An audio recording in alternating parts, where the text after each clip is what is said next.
नमस्ते मेरे भाई, नमस्ते मेरी बहन। दुनिया गई तेल लगाने, दुनिया में लग जाए आग। तुम अपना काम करो, तुम्हारी जिंदगी में तुम्हारा काम सबसे ज्यादा इंपॉर्टेंट है। मानो या ना मानो, तुम्हें लगता है सब बकलोली है, तुम्हें लगता है तुम सब इग्नोर कर सकते हो, तुम्हें लगता है भाई सब देखने की जरूरत नहीं है, तुम्हें लगता है तुम सिंपल कोर लेवल पे अगर हम कंटेंट देख लेंगे तो हमें लगता है मूल रूप में हमें जो चाहिए था वो मिल गया, लेकिन बहुत सत्य नहीं है। काम सबसे ज्यादा इंपॉर्टेंट चीज है। 4 साल पहले क्या हो रहा था, कितने भी ढिंडोरे पीट रहे थे, जितने भी ड्रामा चले थे, जितनी भी कंट्रोवर्सी चली थी, तुम्हें याद भी नहीं है। तुमने कितने कमेंट 3 साल पहले किए हैं, तुम्हें याद भी नहीं है। तुम्हारा जिंदगी में 3 साल पहले जिसने 6 महीने लगा के काम किया था, उसका तुम आज भी देख सकते हो असर क्या है, रिजल्ट क्या है, आउटकम क्या है। जिंदगी बेहतर होगी, अपॉर्चुनिटीज खूबसूरत होंगी, सुहावनी होगी जिंदगी, पैसा ज्यादा आएगा, काबिलियत फील करोगे, सेल्फ रिस्पेक्ट फील करोगे, सोसाइटल रिस्पेक्ट फील करोगे, चांस बनेगी तुम्हारी जिंदगी में पार्टनर ढूंढने की बेटर, क्योंकि पैसा है। तुमको लोग हैसियत से देखेंगे, औकात से देखेंगे, रिस्पेक्ट से देखेंगे। पैसे को खर्च करके अपने पे इन्वेस्ट कर सकते हो, अच्छे से जिम जा सकते हो, इंस्ट्रक्टर हायर कर सकते हो, अपनी डाइट बेटर कर सकते हो, बेटर सप्लीमेंट्स ले सकते हो। सब कुछ साला पैसे से आता है बे। पैसा कमाओ दबा के। जिंदगी में एक बहुत बड़ा गोल है बहुत पैसा कमाने का। दूसरा गोल है खतरनाक थिंकर बनने का। जिससे नहीं होता काम, अटैक मोड उठाओ। अटैक मोड बना ही है, ये जितनी बातें मैंने कही वो आपसे करवाने के लिए। टूल्स पे टूल्स भरे उसके अंदर मेरे भाई।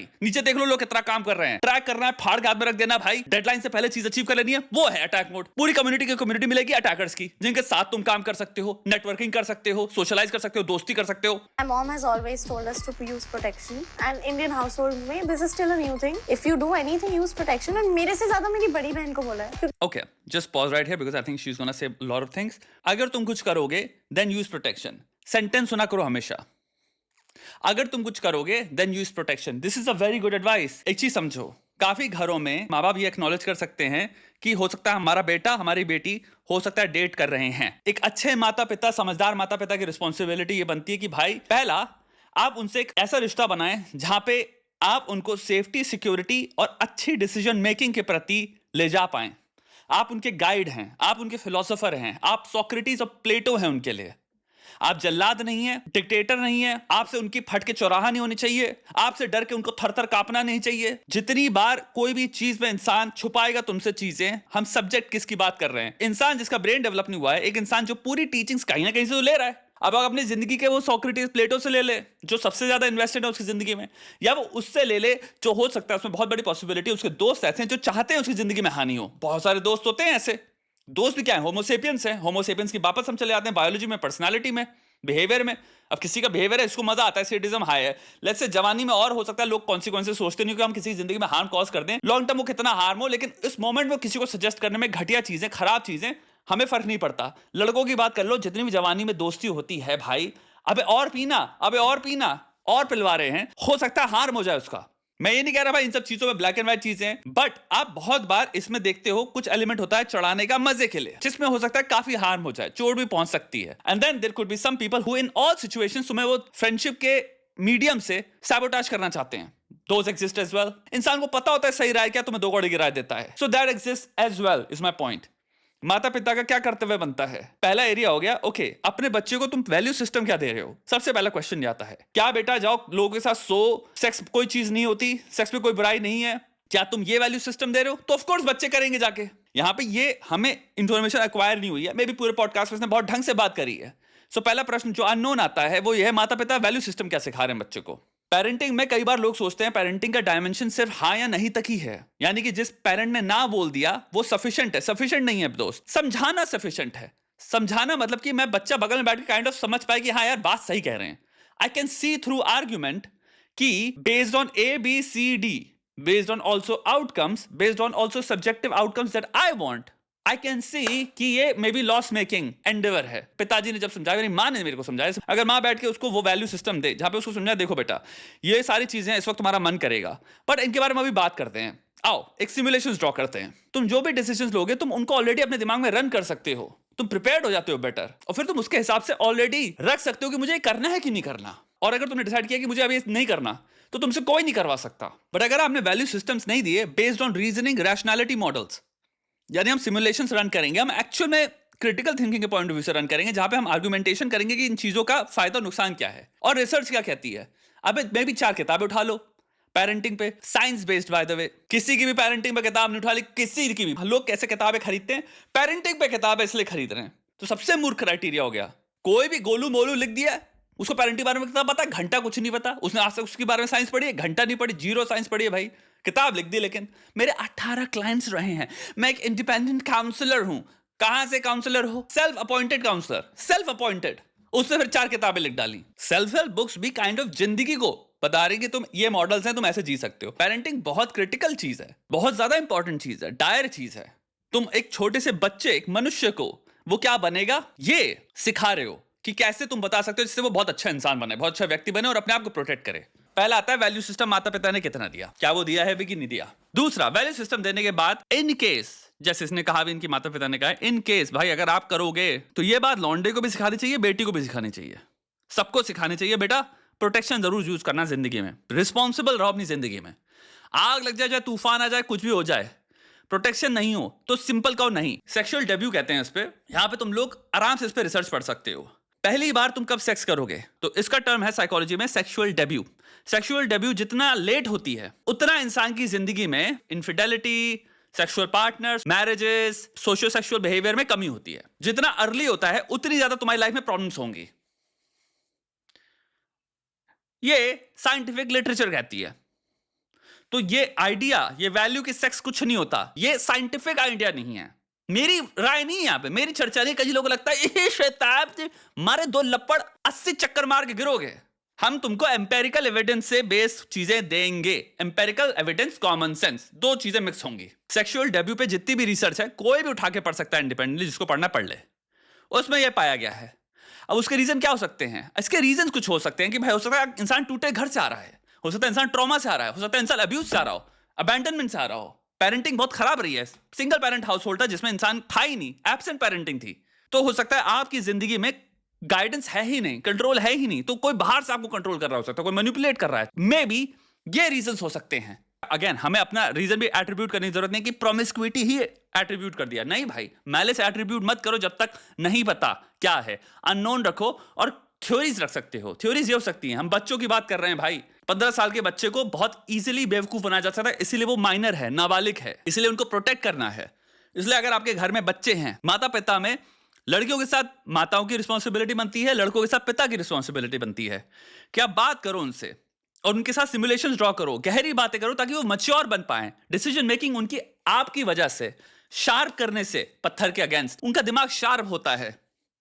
वो अननोन से नहीं आ रहे, वो सिंपल फैसिनेशन को देख के सठिया नहीं जाएंगे, वो बफर कर पाएंगे। अगर वो ऐसे ग्रुप में जाते हैं जहां पे सब वो ऐसी चीजें कर रहे हैं, उनके पास ऑलरेडी एक वैल्यू सिस्टम है, वो कहेंगे नहीं मेरा वैल्यू सिस्टम नहीं है। इसको एक सिंपल एग्जांपल रख सकते हो, उस घर में जहां पे एक अच्छी तरह से सिखाया गया बच्चों को बेटा सिगरेट मत पीना, क्यों सिगरेट मत पीना, उनको बात समझ में आती है। प्लस उन्होंने पेरेंटिंग में भी देखी कि भाई कोई सिगरेट नहीं पीता मेरे घर में। वो जब यूनिवर्सिटी जाएंगे आप देखोगे हमेशा एक लड़का होता है, जितने लोग भी यूनिवर्सिटी रहे हैं, जो कहता है मेरे को नहीं पीनी। उसके अराउंड आप 4 लोग 5 लोग पीते हो, बट वो नहीं पीता। सेम चीज आप दारू में भी देखोगे, कुछ लोग होते हैं जो सिंपली कहते हैं मेरा वैल्यू सिस्टम है, मैं नहीं पीऊंगा। हो सकता है कोई इंसान बहुत धार्मिक घर से आ रहा हो सकता है कोई मुस्लिम घर से आ रहा हो, जहां पे पता है उसको कि हमारे धर्म के अनुसार, हमारे परिवार के अनुसार नहीं पी जाती। चाहे वो कितने ग्रुप में बैठ ले जहां पे लोग दारू पी रहे हैं, वो नहीं पिएगा। ये एग्जिस्ट किया है, तो क्या हुआ? एक बिट्रेयल है ना। किस चीज का बिट्रेयल है? कि भाई हमारी जो पीयर एक्टिविटीज हैं उनको इंसान फुली केपेबल है बिट्रे करने के। काफी ज्यादा इंस्टेंसेस एंड एग्जांपल्स हैं आपके समक्ष। तो वहां पे क्या है factor? Parental, cultural, family teachings. क्या सिखाया आपने बच्चों को? अब ये प्रश्न आता है, सिखाया क्या आपने? वैल्यू सिस्टम के बाद आया घर में क्या देखा उन्होंने, उससे बहुत फर्क पड़ता है कि बच्चा घर में देखता क्या है, ऑब्जर्वेशन। तीसरा आया पेरेंटिंग किस प्रकार की थी, अथॉरिटेरियन, अथॉरिटेटिव, परमिसिव, एब्सेंट, उससे बहुत फर्क पड़ता है। फिर चौथा आता है अटैचमेंट स्टाइल। आप अटैचमेंट स्टाइल क्या फॉर्म किए हैं?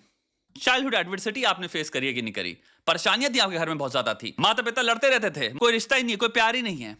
तो ये आपकी वैल्यूज बन जाती हैं फिर जिंदगी को देखने की। यानी आप रिश्तों को, प्यार को, शादी को ऐसे देखोगे कि ये सब तो वर्क नहीं करता अब, और ये अनकॉन्शियस वैल्यू बन जाती हैं। तो ये सारी चीजें बहुत मैटर करती हैं। अगर माँ बाप कह रहे हैं बेटा सेक्स करो लेकिन कॉन्डम पहन लेना, कॉन्टेक्स्ट क्या है?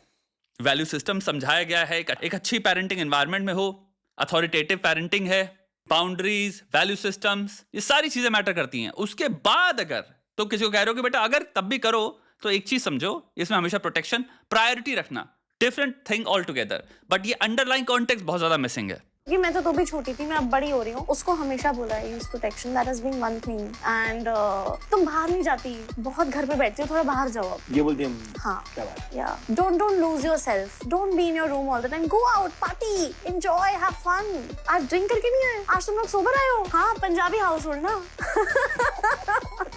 ये भी सही है यार। और ऐसा खर्चे पे या कभी बहुत ज्यादा ओवर शॉपिंग कर लिया तभी? मेरी मम्मी को नहीं पता मेरे बैंक अकाउंट में कितने पैसे हैं। वाह। She is never asked me. My mom. Okay. I've always seen these in तुम्हारे इन सब वीडियोस में मैं एक चीज देखता हूँ ऑलमोस्ट लोग फादर को मेंशन नहीं करते. This is very, I don't know, something I'm very curious about. What is the father saying about? Where is the father first? I don't know if the father का scene क्या है. So I'm not saying anything, but if there is a father, how does the father respond to all of these things? So कुछ statements की बात करते हैं. घर पे नहीं गए, बाहर जाओ. Could mean a lot of things. Be outgoing, socialize more, बाहर जाओ, खेलो. ये बहुत सारे कॉन्टेक्स्ट में बहुत डिफरेंटली साउंड कर सकती हैं स्टेटमेंट्स. देन पार्टी नहीं करी तुमने और तुम दारू पी के नहीं आए. ये जो दो स्टेटमेंट्स हैं, यहां पे मैं पूछना चाहूंगा हम किस एज के बच्चों की बात कर रहे हैं. अगर हम बात कर रहे हैं भाई टीनेजर्स की, और अगर हम बात कर रहे हैं भाई लोगों की जो 24-25 समथिंग साल के हैं, उनका करियर है और आप कह रहे हो from time to time party पे जाया करो यार, गो आउट गोइंग बनो, थोड़ा एंजॉय करो लाइफ को. Very different things. बट दारू वाली चीज मुझे समझ नहीं आई. तुम्हारा दारू पी के नहीं आए, how is that a good thing? Cultural हम एक चीज ऐड कर दें कि Punjabi house hold doesn't mean promote करना अल्कोहल पीना is a good thing. It's a terrible terrible terrible terrible advice. अगर आपको लगता है दारू पीना बहुत बढ़िया चीज है, और अगर माँ बाप कह रहे हैं कि तुम दारू पी के नहीं आए, देन आई डोंट थिंक माँ बापों ने एक्चुअल में साइंस पढ़ी है. एडिक्शन कितनी तेज डेवलप होता है दारू से, और उसको छोड़ना नियर टू कितना इम्पॉसिबल है. दारू कंप्लीटली आपकी ब्रेन केमिस्ट्री चेंज कर देती है. दारू की सिंपल कंजम्पशन जो एमएल के साथ ही अगर तुम पढ़ने लग जाओ तो कितने लेवल पे डिटोरेशन ब्रेन में होता है जिसकी कोई हद नहीं है. दारू पीने से आपकी एक लिमिट के बाद सिवियर डिसीजन मेकिंग कैपेसिटी की धज्जियां उड़ चुकी होती हैं, आपकी इनहिबिशंस की धज्जियां उड़ चुकी होती हैं, आपकी कंसेंट मेकिंग एबिलिटीज की धज्जियां उड़ चुकी होती हैं. Not a good thing. एक बात मैं बोलूंगा, लोग कन्फाइंस में अपने दोस्तों के साथ हमेशा खुराफात करेंगे, इसमें कोई डाउट नहीं है.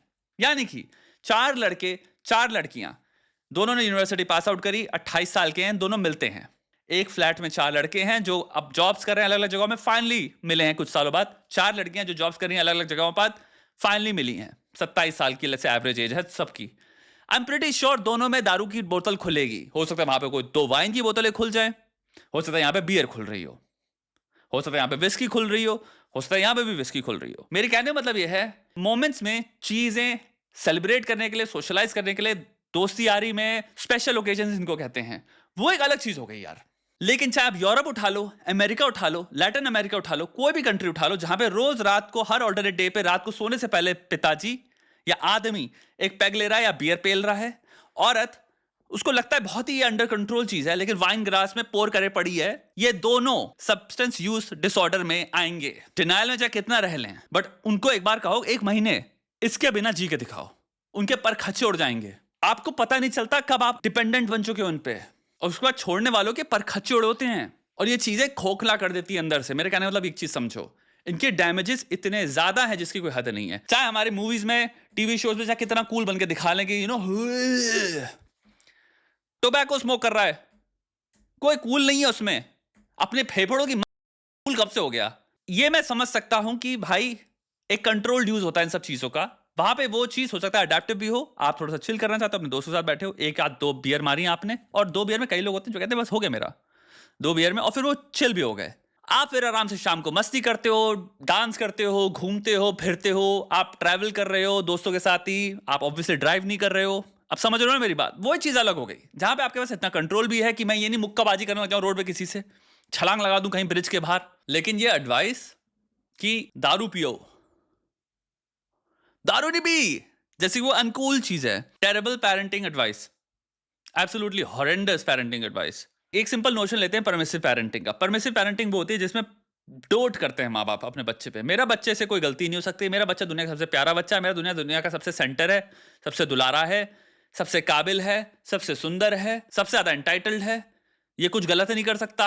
अब तुम समझ गए परमिसिव पेरेंटिंग क्या होती है. बच्चा पार्क में कुछ भी कर रहा है, अरे तो बच्चे हैं, बच्चे तो करते ही हैं. आप उनके पास आते हो, किसी का उसने आंख में कुछ मार दिया, किसी का खिलौना छीन लिया, किसी को धक्का दे दिया, आप उनके पास कंप्लेन लेके आते हो, अरे तो बच्चे तो लड़ते ही रहते हैं, हमारा बच्चे से कोई गलती नहीं हो सकती. जो होती है परमिसिव पेरेंटिंग. बच्चा टीवी देख रहा है, बच्चा 2 घंटे हो गए, 4 घंटे हो गए, 5 घंटे हो गए, अरे चलो उसका मन कर रहा है, चलो और देख लो. बच्चे हाँ रोना शुरू हुआ, अरे और कर लो, अच्छा और कर लो. आप परमिट करते रहते हो विदाउट थिंकिंग कि ये बच्चे का ब्रेन कंप्लीटली डेवलप नहीं है, उसके अंदर कोई रेगुलेशन टेंडेंसीज अभी नहीं आई हैं, आपको सिखानी है. आप बच्चे को टीवी दिखाओगे, वो 18 घंटे देख लेगा. उसको अभी अगर ABCD सिखा रहे हो या काउंटिंग सिखा रहे हो, और सिंपल हमेशा इस पर्सपेक्टिव से देखना, तुम आराम से काउंट कर सकते हो 10,000 तक, 2 लाख तक. टेक्निकली अनगिनत तक कर लो, कोई भरोसा नहीं है, तब तक मर ना जाओ। तुम देखोगे वो शायद 11-12 तक कर पा रहा है, 13 तक कर पा रहा है। कहीं से तुम एक डिफरेंस देख सकते हो कॉग्निटिव कैपेसिटी में, कॉग्निटिव एबिलिटीज में। ये 13 के बाद काउंट नहीं कर पाता, टेढ़े मेढ़े नंबर बोलने लग जाएगा। तो अभी इसका ब्रेन बहुत लिमिटेड है। अब मल्टीप्लिकेशन उसको दे दो, उसको आइडिया ही नहीं तुम बात क्या कर रहे हो।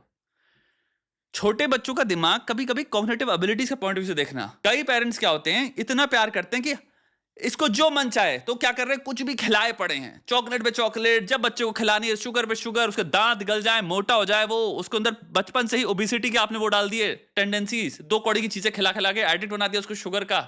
रात को 10 बजे तक टीवी देख रहा है, पूरे दिन वीडियो गेम खेलता रहता है, फोन पे ऑलरेडी उसको तुम रील स्क्रॉल करवा रहे हो। ये है परमिसिव पेरेंटिंग, हमारा लाडला। इनमें से जन्मते हैं नार्सिसिस्ट बहुत हद तक, क्योंकि आपने उसको कभी ना कहा ही नहीं है। तो जब वो दुनिया में बाहर जाएगा, मेरे बाप बाप ने मुझे बचपन से बताया है कि मैं सबसे ज्यादा इंपॉर्टेंट हूं, मेरा ये कोर बिलीफ है, इसके अलावा कोई बिलीफ है ही नहीं उसके ऑपोजिट या अपोजिंग, तो वो दुनिया को वैसे ही ट्रीट करेगा। माता पिता ये बात समझते नहीं है। आपकी रिस्पॉन्सिबिलिटी है एक व्यक्ति को ऐसे बड़ा करना कि वो दूसरों के परखच्चे ना उड़ाए। उसको आपको ऐसी वैल्यू सिखाना कि वो जहां पे भी जाए तो अपनी सराउंडिंग्स को माइंड करे, सराउंडिंग से रिस्पेक्टफुल हो, जिनके साथ वो डील करे उनसे तमीज से करे। देखो भाई, फ्लॉज सबके अंदर होंगे, हम सब इंसान हैं, बट आपकी कोशिश ये होनी चाहिए कि एक सभ्य मनुष्य को बड़ा करो, मनमौजी बनो, हीडोनिक बनो। अब आप एक चीज समझाओ, अगर ये मैं कोर मैसेजेस अपने बच्चों को सिखा रहा हूं, तो वो जिंदगी में स्थिरता, स्टेबिलिटी और ना कहना कैसे सीखेगा। प्रैक्टिकल रियलिटी में क्या होता है, एडजस्ट करना पड़ता है, माइंडफुल होना पड़ेगा। दुनिया आपके अराउंड रिवॉल्व नहीं करती। बहुत सारे लोग आपके ऊपर बैठे होंगे जो आपको ना कहेंगे, आपको उनसे डील करना आना चाहिए, रिजेक्शन से डील करना आना चाहिए। रिजेक्शन मिल गया तो आपकी सेंसिटिविटी इतनी हाई है कि आप पगला नहीं जाते हो,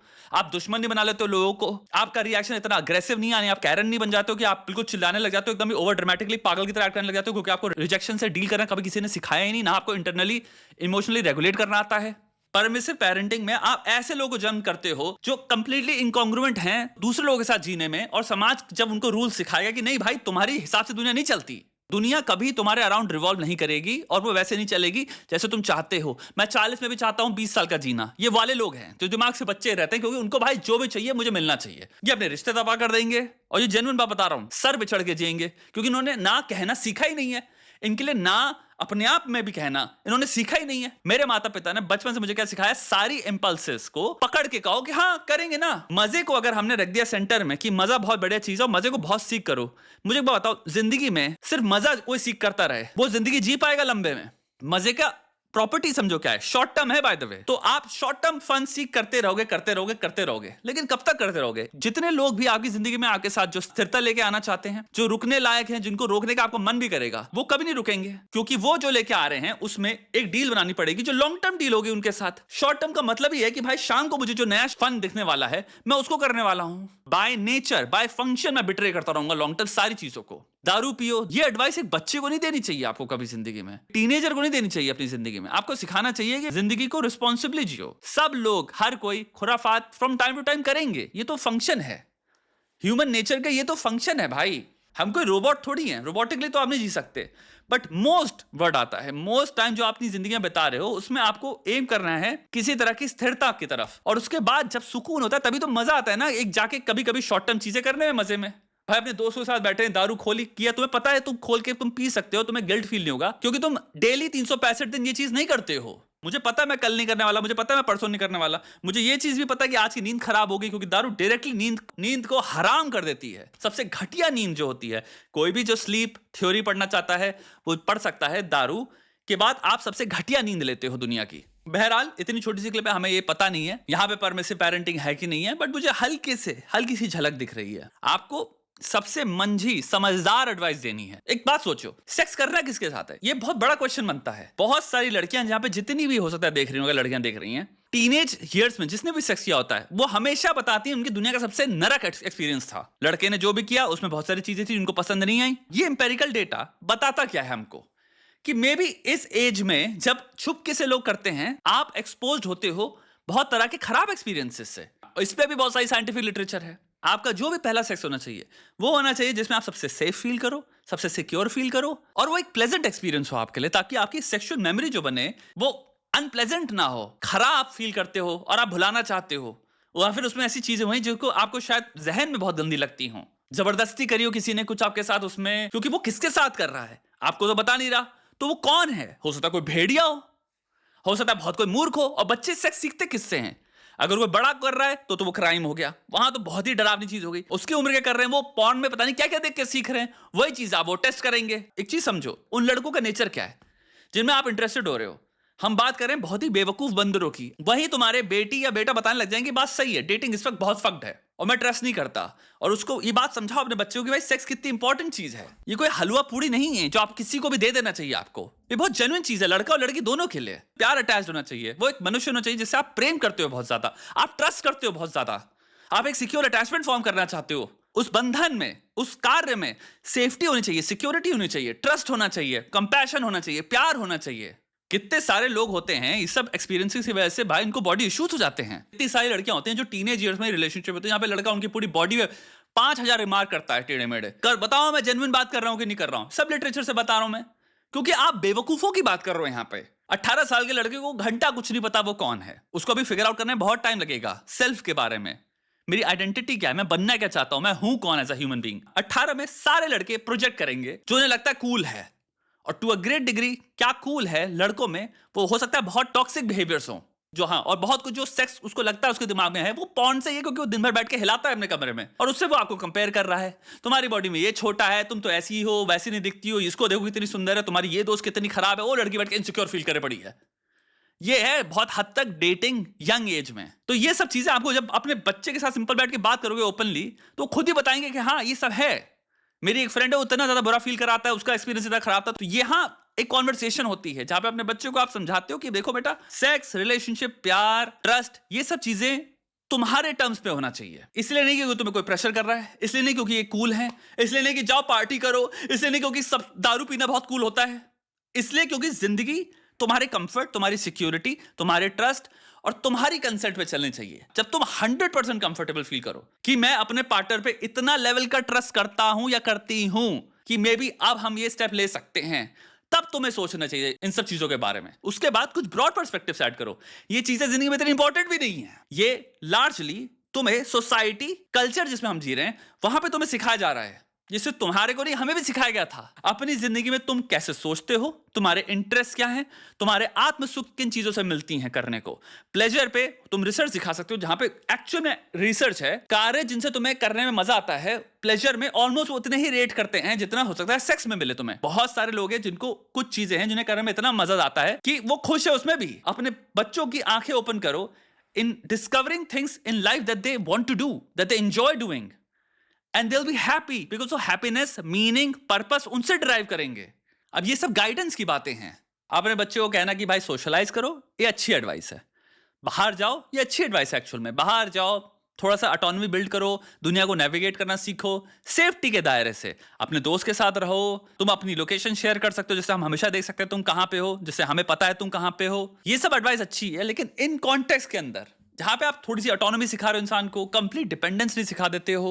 एक तरह की पेरेंटिंग होती है जो कि आप कह सकते हो हेलीकॉप्टर पेरेंटिंग होती है, जहां पे बच्चा इतना डिपेंडेंट है डिसीजन मेकिंग में अपने माँ बाप पे कि भाई वो जिंदगी में कभी ऑटोनॉमी एक्सप्लोर ही नहीं कर पाया, पता ही नहीं कर पाया, प्राप्त ही नहीं कर पाया। तो वहां पे आपको बच्चों को इतना भी खुला छोड़ना है कि वो अपने बलबूते पे दुनिया में नेविगेट कर पाए, वो घबरा नहीं जाता, दहल नहीं जाता। तो वहां तक वो एडवाइस अच्छी है। बट ये हिडोनिक एडवाइस की तुम्हें कॉन्डम चाहिए, तुम कॉन्डम लो, अरे दारू पी के नहीं आए। पार्टिंग का सबसे हार्ड एसोसिएशन जो हमारे दिमाग में होता है वो होता है कि इंसान क्लब में जाके चीख पुकार मचा रहा है, चिहाड़ रहा है, दारू पी रहा है और लेटे पड़ा है। और मीनिंग्स भी हो सकते हैं। भाई मैं अगर अपने 4 दोस्तों के साथ जा रहा हूं, वहां पे कुछ लोग आ रहे हैं और सब हम सब एक दूसरे को जानते हैं और सब बैठ के बातें करते हैं, नॉर्मल बकवास करते हैं, और हमारा सर्कल है, सोशल सर्कल, वो एक अच्छी चीज है भाई। आई डोंट नो वो पार्टिंग के अंदर आएगा कि नहीं आएगा, मे बी शायद नहीं आएगा। आशा करते हैं आपको बहुत सारे पर्सपेक्टिव्स मिले होंगे।